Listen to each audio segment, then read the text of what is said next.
तो स्वागत है आप सभी का हमारे चैनल की एक बिल्कुल ही नई वीडियो के अंदर, जहां पर आज की इस वीडियो के अंदर हम बात करने वाले हैं साउथ इंडस्ट्री की तरफ से रिलीज होने वाली लेटेस्ट मूवी कांतारा चैप्टर 1 के बारे में। अब ये जो कांतारा चैप्टर 1 मूवी है, ये डायरेक्टली कनेक्टेड है साल 2022 में आने वाली कांतारा मूवी से। लेकिन कांतारा चैप्टर 1 कांतारा का सीक्वल नहीं है, बल्कि ये प्रीक्वल है। और वो इसीलिए क्योंकि इस मूवी के अंदर हमें कांतारा के आगे की नहीं, बल्कि उसके पीछे की स्टोरी दिखाई गई है। और इसीलिए इस मूवी के अंदर हमें दिखाया गया है कि आखिरकार कांतारा के इतिहास की शुरुआत कहां से हुई। इसीलिए दोस्तों, अगर आपने अभी तक इस मूवी को नहीं देखा है, तो आप सभी के लिए आज की वीडियो के अंदर मैं इस मूवी की स्टोरी को डिटेल में एक्सप्लेन करने वाला हूं, ताकि आप सब बिना कहीं जाए घर बैठे इस पूरी मूवी की स्टोरी को जानकर एंजॉय कर सकें। लेकिन दोस्तों, जैसा कि मैं अक्सर कहता हूं कि कोई भी सिनेमा एक स्टोरी से बढ़कर एक्सपीरियंस होता है, और इसीलिए मैं भी आपको यही रेकमेंड करूंगा कि अगर पॉसिबल हो तो आप लोग इस मूवी को थिएटर्स में जरूर देखना। बाकी मूवी की स्टोरी जानने के लिए तो आप इस वीडियो को कंटिन्यू कर सकते हैं। तो दोस्तों, जो कांतारा शब्द है उसका मतलब होता है एक मिस्टीरियस जंगल, यानी कि एक ऐसा जंगल जो कि कई सारे रहस्यों से भरा हुआ है। और इस मूवी के नाम की तरह ही हमें इस मूवी के अंदर भी कांतारा नाम का जंगल दिखाया गया है। इस मूवी की स्टार्टिंग होती है आज से कई हजार साल पहले से।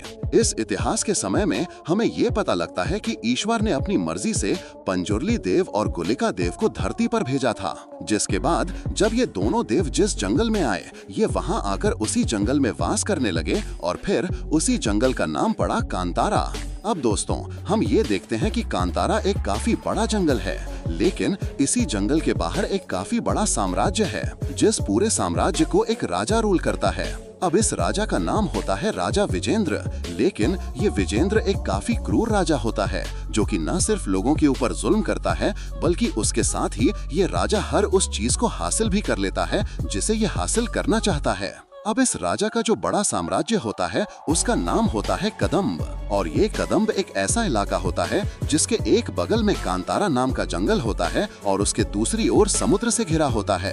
एंड समुद्र से लगा होने की वजह से यहाँ पर काफी ज्यादा व्यापार होता है। लेकिन अक्सर यहाँ पर जो भी बाहर के लोग व्यापार करने आते हैं, उन्हें अपने काम के लिए कई सारे गुलामों की जरूरत होती है। और इसीलिए कदम्ब का जो ये राजा होता है, यानी कि राजा विजेंद्र, वो अपने आसपास के सारे एरिया के गरीब लोगों को पकड़ लेता है, और पहले तो उन्हें मार पीट कर उन पर जुल्म करता है, और उसके बाद उन्हें विदेशियों को बेच देता है। और इसी तरह से गरीब लोगों को बेचकर ये राजा काफी मुनाफा कमाया करता है।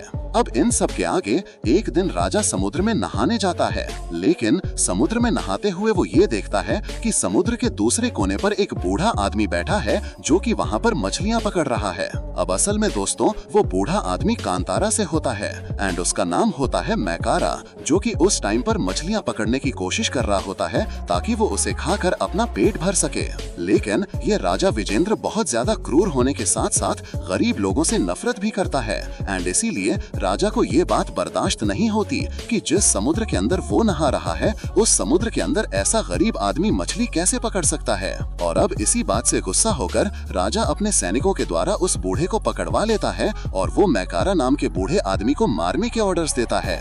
लेकिन जैसे ही सैनिक उस बूढ़े को मारने ही वाले होते हैं कि उसी टाइम पर हम ये देखते हैं कि उस बूढ़े आदमी की जेब से कई सारे मसाले गिर जाते हैं। उस गिरे हुए मसाले को राजा देख लेता है, और इसीलिए जैसे ही वो उसे अपने हाथों में लेता है, वैसे ही राजा ये समझ जाता है कि वो इन सारे मसालों को विदेशियों को बहुत ही महंगे दामों में बेच सकता है, और ऐसा करके राजा का व्यापार और ज्यादा बढ़ सकता है। अब इसीलिए राजा उस बूढ़े आदमी से पूछता है कि आखिरकार वो कौन है और उसे ये सामान कहाँ से मिला। ये बातें सुनकर मैकाना नाम का वो बूढ़ा आदमी राजा को ये बताता है कि वो असल में कांतारा नाम के जंगल में रहता है, और उसके उसी जंगलों में ये साले मसाले उगते हैं। अब दोस्तों, ये जो कांतारा जंगल था, वो राजा के साम्राज्य के बिल्कुल सामने ही था। लेकिन एक जंगल के अंदर से राजा को क्या ही मिल सकता है, ये सोचकर ही राजा ने कभी भी जंगल के अंदर कदम नहीं रखा था। लेकिन आज के दिन जैसे ही राजा को ये पता लगता है कि कांतारा कई सारे रिसोर्सेज से भरा हुआ है, वैसे ही राजा ये प्लान करता है कि वो कांतारा जंगल जाएगा और पूरे जंगल पर अपना कंट्रोल कर लेगा। अब इसी राजा विजेंद्र का एक छोटा बेटा भी होता है, जिसका नाम होता है राजशेखर। और अब इसीलिए राजा अपने छोटे बेटे के साथ अपनी पूरी सेना लेता है और सीधा घुस जाता है कांतारा के अंदर। लेकिन दोस्तों, जैसे ही राजा अपनी सेना के साथ जंगल में थोड़ा अंदर जाता है, वैसे ही उसे अपने सामने पंजुर्ली देव के दर्शन होते हैं और पंजुर्ली देव उसे ये संकेत देते हैं कि वो जंगल में और अंदर नहीं जा सकता है। लेकिन राजा इस बात को ना मानकर और भी अंदर जाने की कोशिश करता है, जिसके रिस्पॉन्स में हम ये देखते हैं कि उस जंगल के अंदर बहुत सारे सांड आते हैं और वो देखते ही देखते राजा के सारे सैनिकों को कुचलकर मार देते हैं। लेकिन राजा ये देखकर भी रुकता नहीं है और वो और अंदर जाता है, जिसके बाद खुद पंजुर्ली देव सामने आते हैं और वो राजा को जान से मार देते हैं। और दोस्तों, ऐसा इसीलिए क्योंकि पंजुर्ली देव को ये पता होता है कि ये राजा विजेंद्र बहुत ही बुरा और बहुत ही क्रूर आदमी है और ये कांतारा के अंदर से उसके सारे रिसोर्सेज को छीनकर पूरे जंगल को बर्बाद करना चाहता है। और इसीलिए पंजुर्ली देव इस राजा से जंगल की सुरक्षा करते हैं और वो इसे जान से मार देते हैं। अब ये सारी तबाही देखकर कांतारा जंगल के जो मूल निवासी होते हैं वो वहां पर आते हैं और वो भी अपने सामने राजा को मरते हुए देखते हैं। और दोस्तों, ये सारे लोग उसी कबीले के हैं जिस कबीले से हमारी मूवी का मेन हीरो होने वाला है। अब हालांकि दोस्तों, दूसरी तरफ हम ये देखते हैं कि राजा के मरने के बाद भी राजा का बेटा जिंदा बच जाता है, लेकिन वो जंगल में रोते हुए भागने लगता है और फिर जंगल में एक जगह जाकर बेहोश हो जाता है। अब राजा के बेटे के पास कई सारे दूसरे आदिवासी आते हैं और ये सब लोग मिलकर राजा के बेटे को ले जाते हैं एंड उसका इलाज करके उसे ठीक कर देते हैं। लेकिन दोस्तों, यहाँ पर हम ये जानते हैं कि ये सारे कबीले वाले दूसरे कबीले के हैं, एक ऐसा कबीला जो कि पूरी तरह से काले कपड़े पहनता है और इनके लोगों को कहा जाता है कड़पा आदिवासी। इसके साथ ही हम ये भी जानते हैं कि जहां कांतारा के मूल आदिवासी पंजुर्ली देव और गुलिका देव की पूजा करके उन्हें अपना भगवान मानते हैं, वहीं पर ये काले कपड़े पहनने वाले कड़पा आदिवासी अपनी शक्तियों को बढ़ाने के लिए तंत्र मंत्र और काली विद्याओं का इस्तेमाल करते हैं। इसके साथ ही इनकी ये भी कोशिश होती है कि वो लोग किसी तरह से पंजुर्ली देव और कुलिका देव की शक्तियों को कंट्रोल कर लें और उन दोनों देव को बंदी बनाकर उनकी शक्तियां हासिल कर लें ताकि ये लोग और पावरफुल हो जाएं। अब दोस्तों, जब यही कड़पा आदिवासी राजा के बेटे की जान बचाते हैं और उसे सही सलामत उसके राजमहल में छोड़ आते हैं, तब ये चीज देखकर राजा का बेटा बहुत ज्यादा खुश होता है और इसीलिए वो इन कड़पा आदिवासियों से दोस्ती कर लेता है एंड इन सारे आदिवासियों को हर तरह की मदद करता है। अब इसके बाद धीरे धीरे समय बीतने लगता है और राजा विजेंद्र का छोटा बेटा, जिसका नाम राजशेखर है, वो देखते ही देखते खुद भी काफी बड़ा हो जाता है और फिर आगे चलकर वो कदम का नया राजा बनता है। राजा बनने के बाद राजशेखर के भी 2 बच्चे होते हैं, जिनमें से उसका पहला बेटा होता है जिसका वो नाम कुलशेखर रखता है और बेटे के बाद उसकी दूसरी बेटी होती है जिसका वो नाम रखता है कनकवाथी। लेकिन दोस्तों, अब क्योंकि कनकवाथी काफी लंबा नाम है, इसलिए हम इसे मूवी के अंदर कनक कहेंगे। लेकिन दोस्तों, हम ये देखते हैं कि जब राजा की दूसरी संतान होती है, यानी कि उसकी बेटी करक पैदा होती है, तब उस टाइम पर उसकी बेटी काफी ज्यादा कमजोर होती है, यहाँ तक कि उस बच्ची के अंदर अपने हाथ पैरों को हिलाने तक की शक्ति नहीं होती है और इसीलिए इस बात को जानकर राजा बहुत ज्यादा दुखी हो जाता है। लेकिन इसी टाइम पर कड़पा आदिवासी के लोग उसके पास आते हैं और वो राजा की मदद करने के लिए उसकी बेटी को अपने साथ ले जाते हैं एंड वो राजा से कहते हैं कि वो इस बच्ची को अपना दूध पिलाएंगे और साथ ही अपनी शक्तियों से इस बच्ची को कुछ ही समय में ठीक कर देंगे। और फिर उसके बाद हम ये देखते हैं कि एक कड़पा आदिवासी बच्ची को ठीक करके उसे वापस राजा को सौंप देते हैं। हालांकि दोस्तों, राजा के साथ ही इधर कांतारा जंगलों के अंदर एक और कहानी चल रही होती है।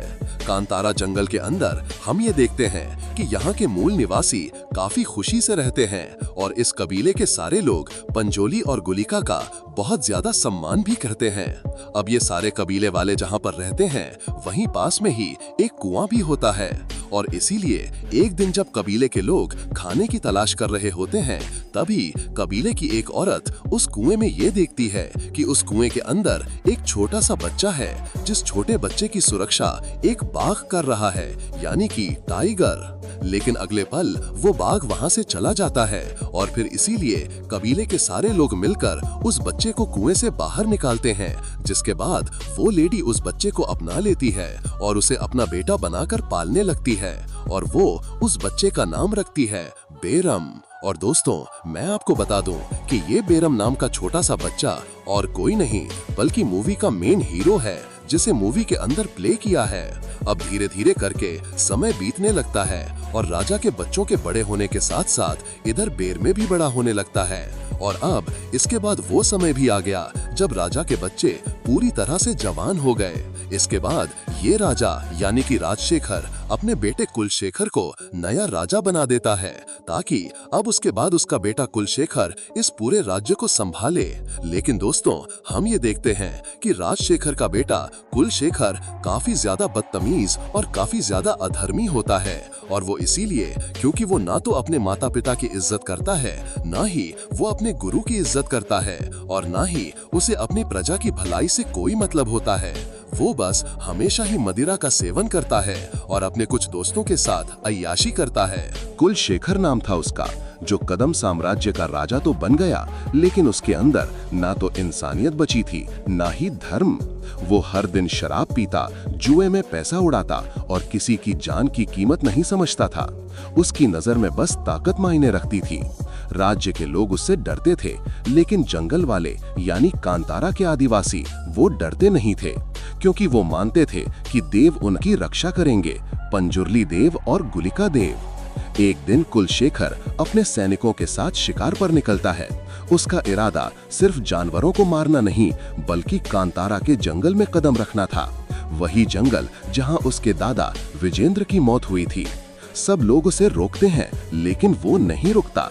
वो कहता है, जिस जंगल में मेरे दादा की मौत हुई, वहीं मैं अपनी जीत का झंडा गाड़ूंगा।